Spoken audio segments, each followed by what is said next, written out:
गणपति श्रुता शुभा श्रुत्वा यस्याः प्रभावेन दुख नाशो भवेद्य। जो कोई मनुष्य लिंगावली की कथा का श्रवण करते हैं वो मनुष्य अपने जीवन के दुखों में से मुक्त हो गया, ऐसा भाव प्रकट किया है। इसलिए शिव महापुराण अंतर्गत एक स्वयंभू शिवलिंग की महिमा गाई। बहुत सारे भारत देश के अंदर स्वयंभू शिवलिंग है, ऐसे बहुत सारे अगणित है, संख्या न विद्यते, सर्वलिंगोमय भूमि सर्वलिंगमय जगत। और एक है ज्योतिर्लिंग, 12 ज्योतिर्लिंग, 100 करोड़ ज्योतिर्लिंगों की महिमा है, 100 करोड़ ज्योतिर्लिंग। और 100 करोड़ ज्योतिर्लिंगों में से मुख्य नहीं 12 ज्योतिर्लिंग है। इस 12 ज्योतिर्लिंग के 12 उपलिंग भी हैं। कोई मनुष्य ज्योतिर्लिंग तक ना पहुंच सके तो उसके उपलिंगों की महिमा है। कोई मनुष्य हिमालय पहाड़ पर केदारेश्वर न पहुंच सके जो कि कठिन है बहुत, तो केदारेश्वर महादेव जाकर ज्योतिर्लिंग दर्शन न हो सके तो केदारेश्वर महादेव का उपलिंग यमुना तटे भूतेश्वरम। और ये भी बात याद रख लीजिए, गोकुल मथुरा वृंदावन की कोई यात्रा करते हैं, उस गोकुल मथुरा वृंदावन की यात्रा का फल बाके बिहारी नहीं दे सकता। गोकुल मथुरा वृंदावन की यात्रा का फल भूतेश्वर दे सकता है। यमुना तटे भूतनाथेश्वरम, गोकुल मथुरा के पास। इसलिए बहुत सारे लोग गोकुल मथुरा वृंदावन की यात्रा करते, बाके बिहारी का दर्शन करते, लेकिन भूतनाथ महादेव का दर्शन करना भूल जाते हैं। अरे बहुत सारे लोग हैं वहां शिव जी का नाम भी नहीं लेते लोग, ये भी दुख का विषय है। इसी आश्रम में शिव कथा भी नहीं करने देते लोग, शिव से दूर भागते लोग, लेकिन उनको पता नहीं जिनकी इष्ट की पूजा कर रहे उनका इष्ट महादेव है। आपका इष्ट भगवान शिव के चरणों में रहता है। इसलिए कभी भी गोकुल मथुरा वृंदावन की यात्रा करने का आपको अवसर मिले तो वहां भूतेश्वर महादेव है, नर्मदा यमुना तटे भूतेश्वरम, उसका जरूर दर्शन करें। उसके पुजारी गिरी नाम है। और कभी आप केदारेश्वर महादेव न पहुंच सके तो केदारेश्वर महादेव का उपलिंग भी भूतेश्वर है। और शिव महापुराण ग्रंथ कोटि रुद्र संहिता का श्लोक है, केदारेश्वरम सजातम भूतेशं यमुना तटे महापापहरं प्रोक्तम पश्यताम अर्चताम तथा। दर्शन करने मात्र पश्यताम अर्चताम तथा। अर्चन करो अथवा दर्शन करो, वो मनुष्य अपने जन्म जन्मांतर के पाप में से मुक्त होगा। और जो मनुष्य केदारेश्वर महादेव न पहुंच सके वो मनुष्य यमुना तटे भूतेश्वरम। भगवान शिव के बिना सब कुछ दुनिया में अधूरा है, शिव से सब कुछ पूर्ण है। इसलिए शिव महापुराण ग्रंथ में पूरी लिंगावली कही, अगणित शिवलिंगों का वर्णन किया है। लेकिन सर्व मनुष्यों के लिए सर्व मनोकामना पूर्ण करने वाला का शिवलिंग है तो पार्थेश्वर महादेव है। आपके घर में जो शिवलिंग रखते हैं उसको कहते हैं चलित शिवलिंग। अंगुष्ठ के नाप का रखना चाहिए, बड़ा हो तो नित्य पूजा करो। घर में शिवलिंग रख सकते उसको कहते हैं चलित। कहीं मंदिर में प्रतिष्ठित हुआ शिवलिंग, उसकी पूजा तो दक्षिण दिशा में बैठकर उत्तर दिशा की ओर दृष्टि रखकर कर सकते हैं। स्वयंभू और ज्योतिर्लिंग की पूजा कोई भी दिशा में बैठकर कर सकते हैं। परंतु आपके घर में जो शिवलिंग है चलित शिवलिंग, उसकी पूजा सामने बैठकर कर सकते हैं। इसीलिए हमारे सबके घर में भगवान महादेव का लिंग स्वरूप है, उसको नर्मदेश्वर महादेव भी कहते हैं। नर्मदा का शिवलिंग छोटा सा होता है और नर्मदा के सभी शिवलिंग कोई प्रतिष्ठा नहीं की तो वे सभी शिवलिंग प्रतिष्ठित हैं। नर्मदा के जितने कंकर है सभी शंकर का ही स्वरूप है। इसलिए ज्यादातर घर में भगवान नर्मदेश्वर महादेव का शिवलिंग रखिए। ज्यादातर घर में यही होते हैं नर्मदेश्वर महादेव, जिनको चलित शिवलिंग कहा है। लेकिन कभी अवसर मिले तो विशेष प्रकार से पार्थेश्वर महादेव का पूजन करें। मिट्टी में से शिवलिंग निर्माण करके उसकी पूजा करते हैं, उसको कहते हैं पार्थेश्वर। वैसे शिव महापुराण ग्रंथ में तो जाति गति वर्ण भेद के द्वारा बहुत सारे भेद बताए हैं, लेकिन यहाँ वर्ण भेद मुझे कोई खोलने की जरूर नहीं। यहाँ कोई वर्ण व्यवस्था इतनी सक्षम नहीं है। यहाँ वर्ण व्यवस्था धीरे धीरे सब कुछ बिगड़ रही है, सीधी बात है। यहाँ कोई जाति ज्ञाति का भेद नहीं है, लेकिन शिव महापड़ अंतर्गत भगवान व्यास जी ने ये भी कहा ब्राह्मण क्षत्रिय वैश्य शूद्र ये अनुसार सबके लिए पूजा पद्धति थोड़ी थोड़ी अलग कही है, इसलिए इसमें हम लोग नहीं जाएंगे। लेकिन मिट्टी में से विशेष प्रकार से शिवलिंग, और पवित्र श्रावण मास में रोज पार्थेश्वर महादेव का पूजन करना चाहिए, कठिन नहीं है।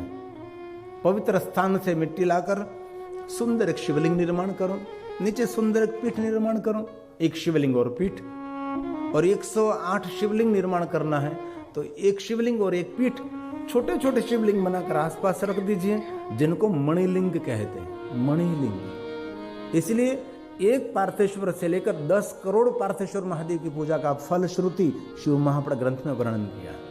अब प्रथम संहिता में देख लीजिए, इसमें पार्थेश्वर महादेव पूजा विधि और कितने पार्थेश्वर महादेव की पूजा करने से क्या, पार्थेश्वर महादेव की पूजा करने से क्या फल मिलता है, उसका पूरा बहुत विस्तृत वर्णन है।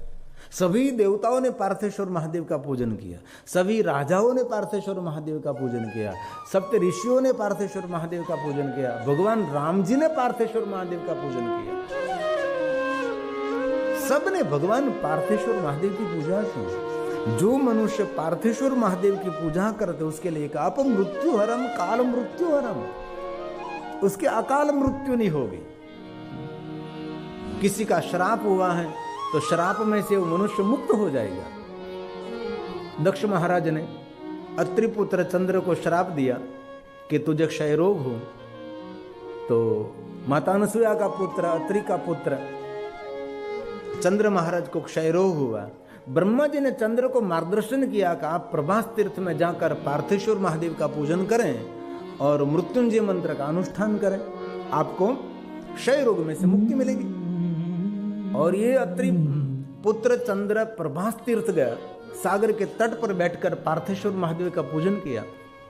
बहुत सारे ऋषियों के साथ 6 मास में 10 करोड़ मृत्युंजय मंत्र का अनुष्ठान किया। और चंद्र महाराज को क्षय रोग में से मुक्ति तो मिली, लेकिन हम सबको एक ज्योतिर्लिंग मिला, जिनको हम सोमेश्वर महादेव कहते हैं, जिनको हम सोमनाथ महादेव कहते हैं। ये चंद्र के पार्थेश्वर महादेव की पूजा का फल है। ये हमारा प्रथम ज्योतिर्लिंग जो हम जाते हैं सोमनाथ में। इसलिए किसी ने श्राप दिया है तो श्राप में से मुक्त होना चाहते हैं तो पार्थेश्वर महादेव का पूजन करें। सभी दुखों का निवारण पार्थेश्वर महादेव पूजा है। कलत्र, कलत्र मतलब योग्य सुसंस्कार पत्नी जिनको चाहिए, जिनका विवाह नहीं हुआ है। अभार्यो लभते भार्या सुशीलाम च परिवर्ताम। कोई ऐसा युवक है जिनका विवाह नहीं हुआ है, वो विशेष प्रकार से पार्थेश्वर महादेव का पूजन करे तो उसको कैसी पत्नी मिलेगी? मधुर भाषिणी। जिनके घर में मधुर भाषिणी पत्नी है, समझो आपके घर में पत्नी नहीं, साक्षात माता सरस्वती के रूप में आपके घर को दिव्यता बना रहे हैं। यही मधुर भाषा की महिमा। अभार्यो लभते भार्या सुशीलाम च पतिव्रताम, ऐसी सुंदर उसको पत्नी मिलेगी। लेकिन इसमें तो वो लगभग कोई है नहीं, 2-3 है बाकी तो सब सहन कर बैठा छ। ये शक्ति तो सहन शक्ति। इसलिए पार्थेश्वर महादेव का पूजन पुत्र पौत्र आदि, पुत्र देता है। राजा दशरथ जी को पुत्र नहीं थे तो गुरु वशिष्ठ महाराज को पूछने लगे कि गुरु वशिष्ठ महाराज जी, मैं परम शिव भक्त हूं, मेरे कुल देवता महादेव है। राजा दशरथ के पूरे कुल में शिव उपासना ही हुई है। भगीरथ से लेकर दिलीप से लेकर सबने वही किया ने। रघु राजा महादेव के भक्त। तो गुरु वशिष्ठ महाराज ने कह दिया कि आपके तो इष्टदेव महादेव हैं, आपको दूर जाने की कोई जरूरत नहीं। दशरथ जी, आप पार्थेश्वर महादेव का पूजन करें। श्रृंगी ऋषि ने तीनों माताओं को कह दिया कि श्रृंगी ने कहा पार्थेश्वर महादेव का पूजन करो। आप मिट्टी में से शिवलिंग निर्माण करके माता कौशल्या ने, सुमित्रा जी ने, कैकेयी जी ने, सब ने मिलकर पार्थेश्वर महादेव की पूजा की। क्योंकि पुत्र हिनकर इच्छा कोई निश्चय शिव प्रसादित होई। भगवान शिव जी पुत्र प्रसाद के रूप में देता है। और एक बात कहूं, कोई देव पुत्र देता है ना तो मनुष्य जैसा पुत्र मिलेगा, लेकिन महादेव जो पुत्र देता है ना वो मनुष्य जैसा नहीं, वो देव जैसा पुत्र देगा। देवता जैसा दिव्य पुत्र उनको देता है। ये शिव है। इसीलिए श्लोक में कहा है धन धान्य धन निर्धन को देत सदा ही जो कोई जासे हो फल पाही स्तुति कही विधि करे तुम्हारी हर हो नाथ चूक हमारी। संकट हो संकट के नाशन, जीवन के सभी संकट को दूर करने वाला शिव है। और एक बात बीच में कहता हूं, कोई भी आपके परिवार में कोई गर्भवती नारी है उसको कहे ज्यादा से ज्यादा महादेव का आराधन करें, और कुछ उनसे न हो सके सिर्फ पंचाक्षर मंत्र का जाप करें। मैं हृदय से कहता हूं, जो ये माता अपना मन अपना चित्त महादेव को अर्पण कर देंगी, उसके पेट जो पुत्र और पुत्री जन्मेगी ये सामान्य पुत्र नहीं होगा और सामान्य पुत्र नहीं होगी, जगत को दिव्यता प्रदान करने वाला पुत्र होगा, जगत को दिव्यता प्रदान करने वाली पुत्री होगी। शिव का सामर्थ्य किसी ने देखा नहीं, शिव के सामर्थ्य के बारे में किसी ने इतना बताया भी नहीं। इसलिए भगवान महर्षि व्यास बोले अपमृत्यु हरं काल मृत्युर्श्रापी विनाशनम् सद्यः कलत्र पुत्रादि धन धान्यं प्रदं द्विजा धन धान्यं प्रदं द्विजा। विद्यार्थ लभते विद्याधनात् लभते धनम पुत्रांत लभते पुत्रांत मोक्षांत लभते गतिम। जिनको जो चाहिए सब कुछ देने वाला महादेव है। कुबेर को अलकापुरी नगरी दी, अलकेश को, रावण को पूरी लंका दे दी, क्या क्या नहीं दिया, हम क्या प्रमाण दे, बस गए त्रिलोक प्रभु तेरे दान से। देवता देते हैं ना तो देवता बोलते हैं कि मैं तुझे दे रहा हूं। मेरा महादेव कभी बोलता नहीं, बहुत भ्रूपूर्ण ही था, अपने भ्रू का इशारा करके दे देते ले जा। शंकर जी बोलते भी नहीं, ऐसे ऐसे कर देते हैं, भ्रू का इशारा है? कहीं नहीं हम कहते उपाड़, ऐसे भ्रू का इशारा। सुरास्ताम ताम्रुंधी ददस्तु भवद भ्रूपूर्णिता, ये पुष्पदंत का वचन है।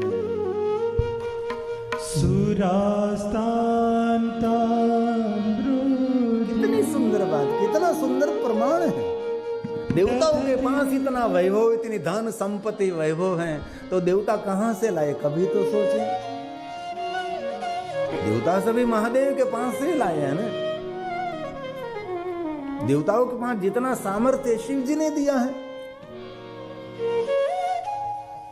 और भगवान राम ने तो कदम कदम पर कहा कि मेरे पास जो सामर्थ्य है ये शिव की भक्ति का फल है। द्वारकाधीश कृष्ण ने बार बार कहा कि मेरे पास जो सामर्थ्य है ये महादेव की भक्ति का फल है। और द्वारकाधीश कृष्ण ने कदम कदम पर 5 पांडवों को महादेव की भक्ति का मार्गदर्शन किया है। ये पुष्पदंत का सुरास्ताम सुरास्तां त्रामृद्धि ददति तु भवद्भ्रू प्रणहिता। अपने भ्रू के इशारे मात्र से सब कुछ देने वाला देव, अपने पास कुछ भी नहीं। नहीं स्वात्मा रामो विषय मृग तृष्णा भ्रमयति विषय मृग तृष्णा भ्रमयति। भगवान शिव जी को कभी कोई भ्रमित नहीं कर सकता, क्योंकि जो कुछ दुनिया में दिखाई देता है सब कुछ भगवान शंकर जी का ही सर्जन है। इसलिए शिव सबसे निराला है, शिव सबसे अलग, शिव सबसे जुदा है। शिव समान दुनिया में कोई नहीं, शिव की बराबरी करने वाला दुनिया में कोई है ही नहीं। इसलिए पवित्र श्रावण मास आ रहा है, विशेष प्रकार से पार्थेश्वर महादेव का पूजन करें। हमारे भाई बताएंगे आपको कैसे पार्थेश्वर महादेव का पूजन हो रहा है, उसको सब कुछ पता है। भले जितना हो सके इतना विशेष प्रकार से पार्थेश्वर महादेव उत्सव करें। 1 महीने में 1.25 लाख पार्थेश्वर महादेव की पूजा करते हैं।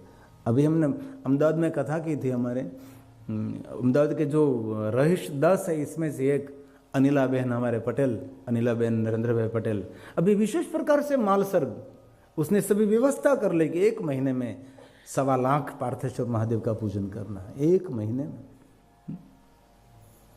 आप कर सकते हैं, जो निवृत्त है वो तो बहुत कुछ कर सकते हैं, और ज्यादातर इसमें निवृत्ति मेरे सामने बैठे हैं। बहुत कम हो गए जो सर्विस नौकरी करते हैं, तो 1 महीने तक लगातार करो, आपको भी आरोग्य मिलेगा, आपको भी मन की शांति मिलेगी, आपकी जो प्रजा है वो जहां है वहां उनको सुख मिलेगा। ये पार्थेश्वर महादेव की पूजा का प्रभाव है। मैंने कल भी कहा था कि देव की पूजा करते हैं उनको ही सुख मिलता है, लेकिन महादेव की जो पूजा करते हैं उनको भी सुख मिलता है, उनके पूरे परिवार को भी सुख देने वाला भगवान महादेव है। इसलिए विशेष प्रकार से पार्थेश्वर महादेव की पूजा करें। थोड़े श्लोक में आज शिव महापुराण में से आपके समक्ष में पार्थेश्वर के बारे में, अभी हमने इस साल सोमनाथ महादेव में कथा की थी, तो 9 दिन मैंने पार्थेश्वर महादेव पर बहुत कुछ कहा था, लेकिन ये थोड़े श्लोक आपके समक्ष में कहने का प्रयास करता हूँ जो पार्थेश्वर महादेव के बारे में बहुत सुंदर बात भगवान ने बताई है, बहुत सुंदर है।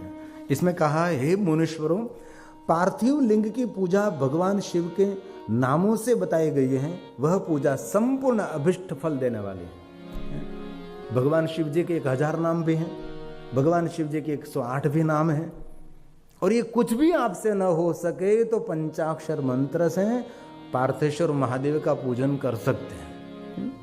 108 नाम तो जग प्रसिद्ध है ही, और ये आपसे ना हो सके भले कोई बात नहीं, आप पवित्र श्रावण मास में रोज न कर सके, लेकिन पवित्र श्रावण मास में जितने सोमवार पड़ते हैं, इतने सोमवार के दिन विशेष प्रकार से यहाँ भी कर सकते हैं, देवो भाई पर कर सकते हैं, यहाँ भी विशेष प्रकार से पार्थेश्वर महादेव उत्सव कर सकते हैं। सुबह में समय रख दीजिए, 1 घंटे 2 घंटे 3 घंटे में संपूर्ण पूजा पूर्ण हो जाए। अभिष्ट फल देने वाली ये पार्थेश्वर